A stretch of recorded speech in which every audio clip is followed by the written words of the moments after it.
یه جمله از آلبر کامو من نوشتم، 2 خطه ولی خیلی جمله مهمیه.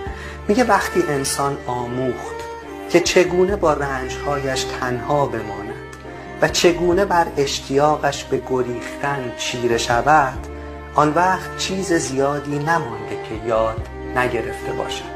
اینو با همه قلبم بهتون میگم که همه اون احساس خشم و اندوهی که تجربه میکنیم، همه تاریکی که درش قدم میذاریم ممکنه ترسناک باشه، ولی این تاریکی با همه قلبم میگم که تاریکی گور نیست، تاریکی رحمه.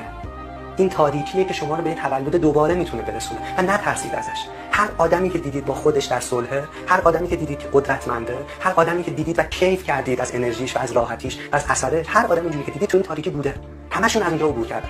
هیچ انسانی بدون عبور از این تاریکی نمیتونه تجربه تولد دوباره رو داشته باشه.